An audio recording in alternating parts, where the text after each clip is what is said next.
Hello, this is Ms. DB, and in this video we're going to go over how to do some of the problems on the 4.7 worksheet.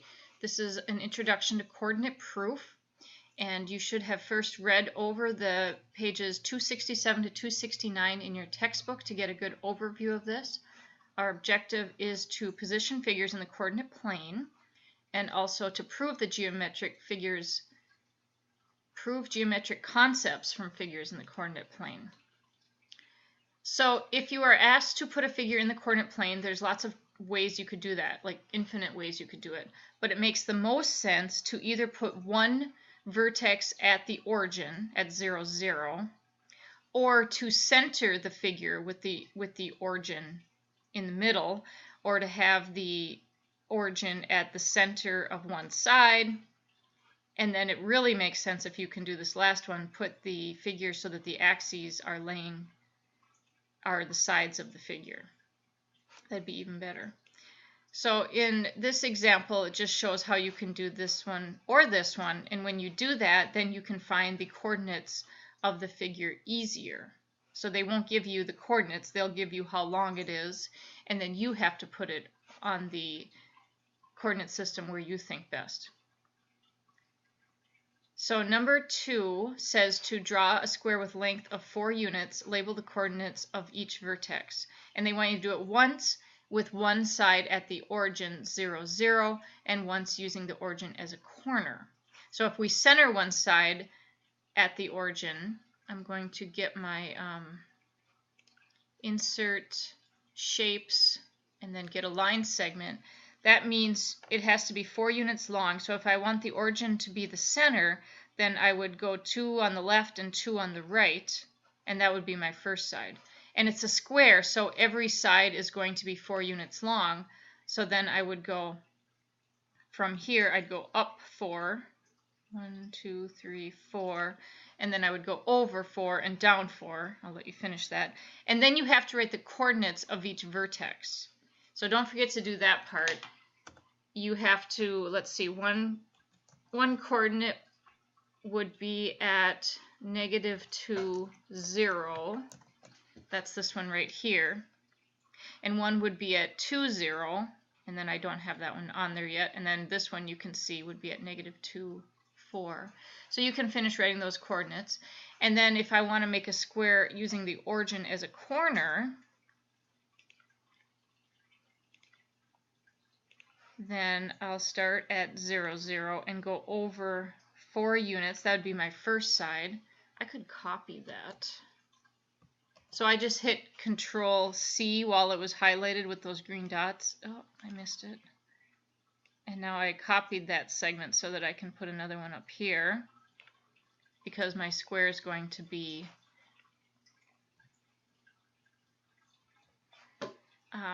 4 units high. And then this one, I'm going to start it here and see if I can swing it down. Yes, I can. That's good. And then I didn't make the other side, but you can kind of see it would be over there. And then you write the coordinates of these vertices. So 0, 0, 4, 0, and so on. And you would put those on this one. So the first one I did was 0, 0, and then you can write the other ones. You can also, of course, if you've printed this out, you can draw these by hand, but if you do so, please use a ruler or a straight edge so you can get a nice looking square. Okay, now the next one is when you do not know exact lengths or how big your figure is. It's a variable. Like this example, they have a right triangle with leg lengths A and B. So I'm going to start at 0, 0. That's definitely the easiest in this case. And then we want to move over to, well, one of the lengths is B, so I just have to go over B units. And I have to go up A units. Well, that's going to be variable. We don't know exactly what it is, so our coordinate system won't have any numbers on it. We'll just call wherever we stop what we need it to be.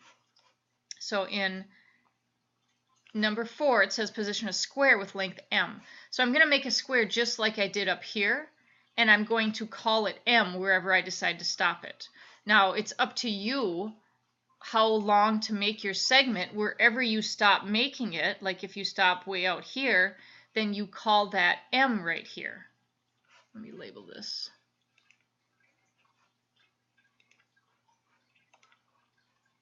I want to call this M. Right there. And then I have to go up the same number because that's also M. This might be a good time to copy and paste this segment, because if I copy this and then paste it, it's the same length, right? So I'm going to just swing this up. I can't get it exactly straight, but we'll call that straight. So that's 1, 2, 3, we'll call it M. So again, let me label this on the y-axis is also M. And then I would go over, I'm just going to, for the sake of time, go use my drawing tools, which are not very straight, but what would this coordinate be? I went over M, and I went up M on the y-axis, so this coordinate would be M. So when you label the coordinates, one of mine is at 0, 0, that stays. One of them is at MM, that's that one up in the corner I just labeled. What about this one down here? This would be the x value of that would be M. The y value is right on the x-axis, so the y value would be 0. So this one would be at M0. And then I just have one more coordinate to do. The coordinate up here is at 0 for the x coordinate and M for the y coordinate. So type that last one up. All right, so on these ones, they're already drawn for you. All you have to do is find the missing coordinates. And we just talked about how to do that. This problem is not too difficult. It's already got units on here. Remember, the midpoint is halfway and divides it into two parts. So we have the rectangle ABCD has the following vertices. It's already drawn for you. E is the midpoint of this line segment. So E is right in the center. And then F is the midpoint of ADA. That's D down there. So what we're going to try to prove is that the perimeter of the large rectangle, or the perimeter of the small rectangle, is 1/2 the perimeter of the large rectangle. So perimeter is just length all the way around. So you're going to find the perimeter of the large one just by going, let's see, 1, 2, 3, 4, 5, 6. It's 6 plus 1, 2, 3, 4. 6 plus 4 plus 6 plus 4 to get the perimeter of ABCD.